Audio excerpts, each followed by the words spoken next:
Okay mga kamads, mga kaibigan, welcome back to another content. So ganito po mga kamads, mga kaibigan, meron na namang kalokohan na ginawa si Diwata. Okay, so panonoorin muna natin yung konteksto nito. Mukha kasing nag-iikot na siya sa mga matataong places para sa kanyang campaign. Well, karapatan niya naman yun. Since tatakbo siya. Panoorin na natin. Guys, nandito na lang naman tayo sa Baguio. Hindi natin makumpleto ang ating pagpunta dito kung hindi tayo makapagsuot ng igorot costume. Kaya okay. Well, binebenta naman talaga yan. Pero yung pagsuot dyan kasi, may meaning yan dapat doon sa mga indigenous people doon sa Baguio. Di ba? Mga igorot. O, panoorin natin. naman, Hindi ba Indian yun, sound na yun? Hindi naman igurot yun eh. Hindi nakakatawa. Anyway, actually nakakainis siya mga lods.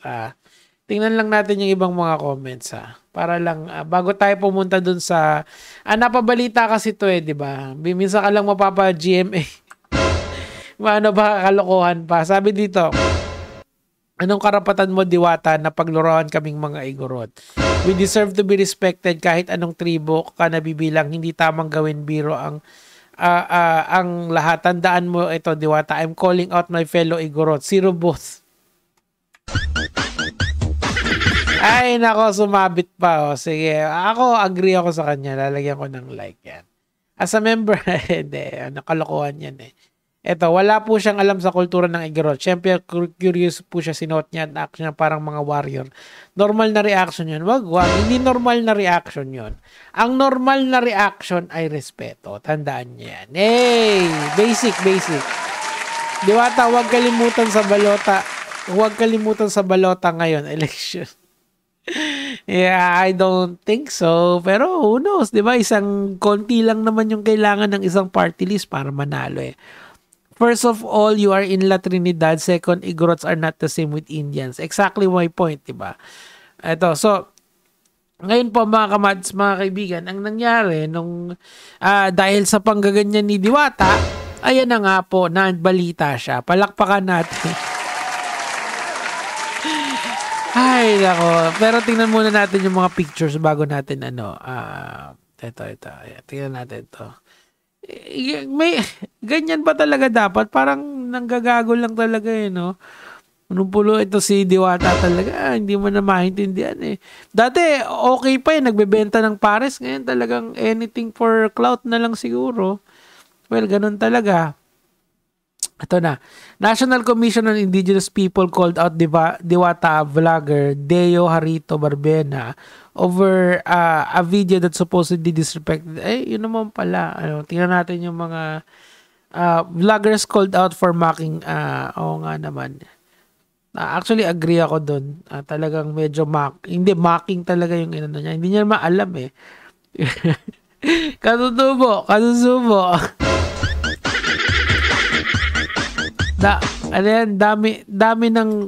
Dami ng kabayo diyan.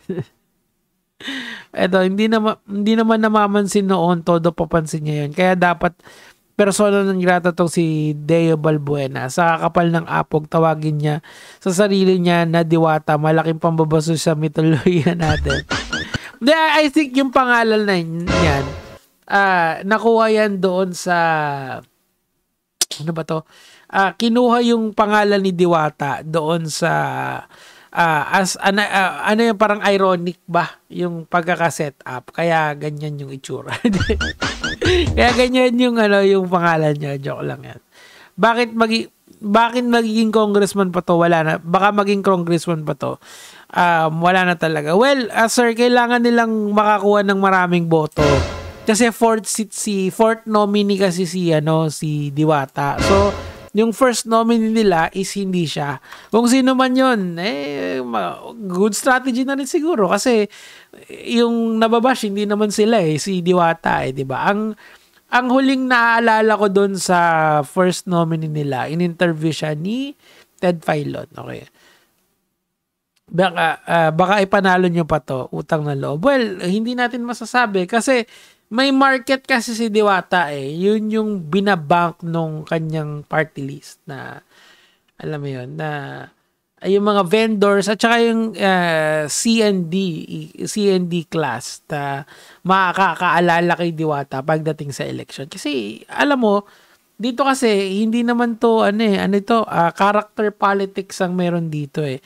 You don't win here by advocacy, you don't win here by platform, you win here by your popularity, 'di ba? Popularity politics sabi nga nila. Well, unfortunately for us, pinasikat ng sobra ng mga vloggers si Diwata. Ngayon, kino-call out na. Pero it's a little bit too late. Why? Because nandyan na siya eh. Nasa zeitgeist na siya ng ating bansa. Kahit ipikit mo yung mata mo, basta marinig mo si Diwata, kilala mo na agad. Eto, tingnan na. Pakinggan natin. Kumpleto ang ating pagpunta dito kung hindi tayo makapagsuot ng igorot costume. Kaya naman ito, insensitive ba Diwata, bad na sa panabenga? Totoo ba? Matapos ang viral video ng vlogger na si Diwata, naglabas ng komento, okay? Demeaning gestures habang nakasuot ng katutubo. Totoo naman talaga yun. Alam ko may, if I'm not mistaken, there is a law that protects yung mga indigenous people natin. I don't know if sakop to nung batas na yun. Pero yung common sense would dictate na medyo nag-over na naman si Diwata. I mean, you will not expect sophistication from a person like this. Okay. Ito na. Ngayon, last na to. Ito yung sa Channel 7. Sa GMA 7. GMA 7. Sabi dito, Indigenous People Group in Cordillera calls out Diwata for demeaning gesture and sensitivity. Okay? Ang sabi dito, National Commission on Indigenous, okay? Condemned Diwata. Sana tingnan natin kung may case ba sila for this. But I don't know. Pero, syempre, kung taga-Cordillera ka, iwas na lang, di ba? Okay, so this is all of us, sabi dito, only to accompany it with demeaning gestures. Pwede mo namang isuot siya eh. Siguro, i-dignify mo na lang yung suot. Pwede naman yan eh. Like for example, magsusuot ka ng barong Tagalog, syempre, dapat dignified yung datingan, di ba? Unlike ako, butas yung butas yung damit ko. Kasi, ang akin kasi dito, pag gumagawa ako ng content, usually yung mga nanonood, nakikinig. Hindi sila nakatingin dito sa screen. So, ang idea ko, since nakikinig lang ang tao, edi, kahit ano na lang suot ko. Diba? Parang praktikalan lang. Siyempre, alangan namang pahirapan ko pa yung naglalabas sa akin, diba? I mean, tulungan lang sa buhay. Ika nga. Yun yung idea ko. Ito, tuloy na natin. This is all of a sudden. Viral moment that left a bitter aftertaste, igniting the ire of the ICC's IPs throughout the indigenous people throughout the region, awakening their five senses to the sensitivity of the cultural appropriation. The groups, grabe. Strongly worded yan. Ano ba yung cultural appropriation? Kunyari, yung barong Tagalog, Amerikano nagsuot nun. In a way, that's already cultural appropriation. Tayo, yung hip-hop ng mga African American nating kapatid. So, pag ginagamit natin yun, that's already cultural appropriation. Okay. Pwede mo namang gawin yon but in a dignified manner or may respeto dun sa kultura. Halimbawa, yung pagsabi ng N-word, of course, hindi ka naman black. Hindi ka naman isang African American to say that N-word. So, wag mong sabihin yun. Pero the rest, all good. You wanna do rap? Diba? Sabi nga nila, sa mundo ng hip-hop, lahat tayo ay kasya. So, same idea with this. Pwede mo namang suot yun, pero dignify the dress. Wag mong hiyain yung mga taong yan yung kanilang suot for the longest period of time. Kahit na sabihin natin na meron pa rin nagsusuot yan doon ngayon. Kahit na sabihin natin na uso na mga vloggers tulad ni Diwata. As for the vlog, Diwata attributed as